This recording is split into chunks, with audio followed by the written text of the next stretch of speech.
مانگرتنی کارمەندانی تەندروستی لە سنووری پارێزگای سلێمانی دژی دابەشنەکردنی موچەکانیان دەستی پێکرد.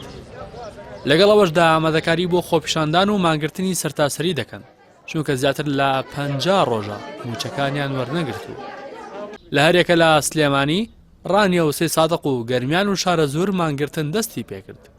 کارمەندانی تەندروستی دەڵێن ئەگەر حکومەت موچەکانیان دابەش نەکات ئەوە ئامادەنین بچنەوە سەر کارەکانیان. بەڕێزان ئێمە وەکو کارمەندانی ستافی تەندروستی لە گەرمیان سەرەڕای ئەرکی خۆمان لە کاتی شەڕی داعش و بڵاوبوونەوەی ڤایرۆسی کۆرۆنادا سەرەڕای مەترسیەکانی ژیانمان لەبەرەکانی جەنگ بووین. بۆیە تەواوی کارمەندان لێرەوە بە یەک دەنگ بە یەک هەڵوێست ڕای دەگەنین لە ئەمڕۆ ماگرنی سەرتاسەری ئەنجام بدەین لەسەر جەم نەخۆشخانە و مەڵبەند و بنکە تەندروستیەکانی سونەکەمان تا ئەو کاتەی حکومەت بە جدی دێ سەرکەت. ماکردمان درێژە دەبێت تا گێڕانەوەی قەرەبووکردنەوەی مافەخراوەکانمان پێدانی موچەکانمان سەرەڕای سەختی بژێوی ژیانمان و پێنەدانی موچەکانمان ئێمەی تەندروستکاران و ستافی تەندروستی بە شێوەیەکی گشتی لەسەر لە یەک دوو مانگی ڕابردوودا لێبڕاوانە ژیانی خۆمان خستە مەترسیەوە وەک ئەرکێکی سەرشانمان لە هێڵی پێشەوەی بەرەنگاربوونەوەی کۆرۆناوە وەستاوینەوە.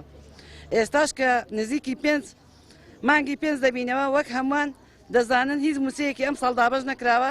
ئەمەش وای کردووە کە ژیانی موچەخۆران بە شێوەیەکی گشتی تەندروستکاران بە تایبەتی بگاتەوە ئاستێکی مەترسیدار. بۆیە لێرەوە ڕای دەگەێنین کە بایکۆتی تەواتی سەرجەم بەشەکان ڕادەگەێنین لە نەخۆشخانەکەمان ژیانی هاوڵاتیان و نەخۆشانی سنوورەکەش دەخەینە ئەستۆی حکوومەتی هەرێم. لێرەوە ئێمە پشتیوانی خۆمان بۆ ناڕەزایی بڕیارە سندیکای کارمەندانی تەندروستی بە فەرمی هەڵوێستی خۆی لە دەستپێکردنەوەی خۆپیشاندان و مانگرتنی سەرتاسەری ڕابگەێنن. سەرۆکی لقی سلێمانی سندیکاکە دەڵێت ئەوان پشتیوانی داوای کارمەندانی تەندروستی دەکەن.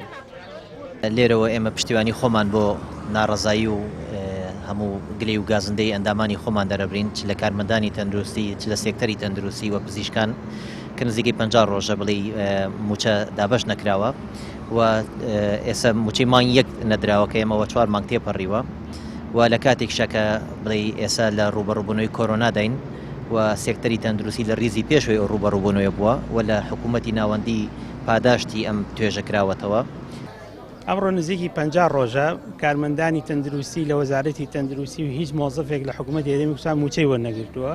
کارمەندانی تەندروستی و پزیشکان لە نەخۆشخانەی شەوگەر لە هەموو بەشە ساردەگانی نەخۆشخانەکان مانیان گرتووە. بایکۆتمان ڕاگەیاندووە ئەمڕۆ هەتا ڕۆژی یەکشەمە مۆڵەت دەدەینە حکوومەتی هەرێمی کوردستان بۆ دابەشکردنی موچە. بەهۆی دواکەوتنی موچەکانمانەوە لە کەرتی تەندروستی کە زیاتر بۆ 50 ڕۆژ نزیک بووەتەوە پزیشکانی بەشی فریاکەوتن لە نەخۆشخانەکەمان دەستیان بە مانگرتن گرتووە و لە ئێستادا نەخۆش نابینن. لە سنووری قەزای شارە زۆر نەخۆشخانەیەک و سێ مەڵبەتی تەندروستی هەیە لەگەڵ زیاتر لە دەبنکەی تەندروستی کە ڕێژەی دانیشتوانەکەی بۆ سەر و 7,000 دانیشتوانی هەیە.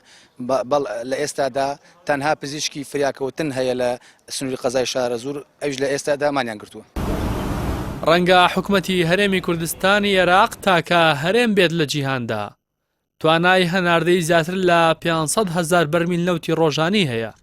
هاوکاری دارایی لە ئەمریکا و حکوومەتی عێراقەوە پێدەگات چەندین خاڵی سنووری نێودەوڵەتی هەیە و زیاتر لە 4,000 کۆمپانیای بیانی و بەرهێنانی تێدا دەکەن کەچی دەڵێت توانای دابینکردنی موچەی فەرمانبەرەکانی نییە.